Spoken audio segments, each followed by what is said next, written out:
Pada suatu masa di sebuah kampung kecil dekat kerajaan Jambi, hiduplah sepasang suami istri yang telah lama mendambakan kehadiran seorang anak. Bertahun-tahun mereka telah hidup bersama dalam kebahagiaan, namun keinginan mereka untuk memiliki keturunan belum terwujud. Segala upaya dan doa dipanjatkan kepada Yang Maha Kuasa, namun harapan mereka belum dikabulkan. Suatu hari, di puncak keputusasaan, mereka memohon dalam doa, "Ya Tuhan, andai kami diberi keturunan, walau sebesar kelingking, kami akan menerimanya dengan penuh keikhlasan." Doa mereka akhirnya didengar. Sang istri mengandung, namun kehamilannya tak tampak seperti biasanya, membuat sang suami semula ragu. Namun, sang istri mengingatkan doa mereka, dan setelah merenungkan hal itu, sang suami pun percaya bahwa sang istri tengah mengandung bayi istimewa yang kecilnya hanya seukuran kelingking. 9 bulan kemudian, lahirlah seorang bayi laki-laki berukuran mungil, seperti yang mereka harapkan.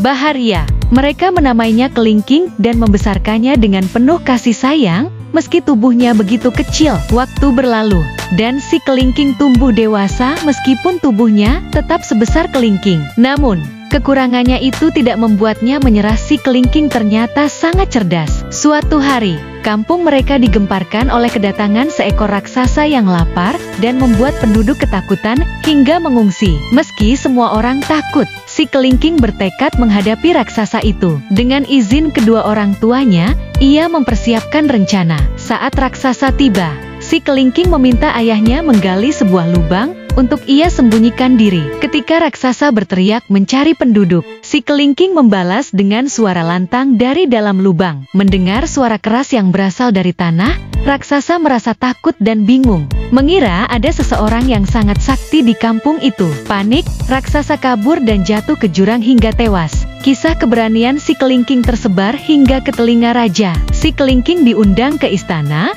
untuk menceritakan langsung kejadian itu. Namun, raja yang penasaran meminta bukti keberaniannya. Si Kelingking pun menyanggupi dengan syarat, jika ia benar-benar berhasil, raja akan mengangkatnya sebagai panglima kerajaan. Raja setuju meski berat hati. Sejak kejadian itu, raksasa tak lagi muncul di kampung mereka. Kemudian, bangkai raksasa ditemukan di dasar jurang oleh si Kelingking dan ayahnya, yang segera membawa bukti itu ke kerajaan. Dengan kesaksian orang tuanya, raja akhirnya percaya dan menepati janji mengangkat si Kelingking sebagai panglima kerajaan. Beberapa bulan kemudian, si Kelingking memutuskan untuk meminang putri raja. Permintaan ini awalnya ditolak mentah-mentah oleh raja. Namun si Kelingking tak menyerah. Dengan penuh ketekunan, ia kembali meminta orang tuanya untuk berbicara kepada raja. Hingga hadapan raja, si Kelingking menyampaikan lamarannya langsung.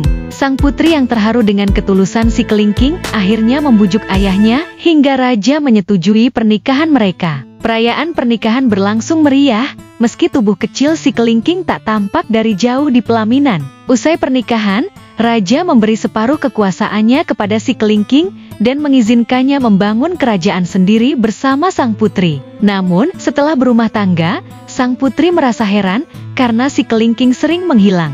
Setiap kali ia pergi, seorang pemuda gagah menunggang kuda putih selalu muncul di istana, memicu kecurigaan sang putri. Suatu malam, sang putri memutuskan diam-diam mengikuti si Kelingking. Ia menyaksikan suaminya menanggalkan baju kecilnya di tepi sungai, berdoa, dan seketika berubah menjadi seorang pemuda gagah. Sang putri tertegun menyadari bahwa pemuda tampan yang kerap datang adalah suaminya sendiri. Tanpa sepengetahuan si Kelingking, sang putri mengambil pakaian kecil suaminya dan membakarnya. Ketika si Kelingking kembali dalam wujud pemuda, ia mendapati bajunya tak lagi ada. Saat itu, ia tak bisa lagi menyembunyikan identitasnya dan mengakui bahwa ia memang Kelingking.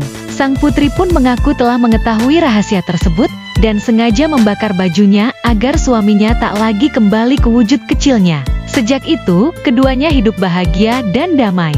Sang putri kini memiliki suami yang gagah, dan si Kelingking menjalani hidupnya sebagai pemuda tampan yang memimpin kerajaan dengan bijaksana. Terima kasih telah menonton Dongeng Nusantara di channel Dreamy Tales. Jangan lupa untuk like, komen, share, dan subscribe untuk terus mendukung channel ini. Sampai jumpa di dongeng berikutnya.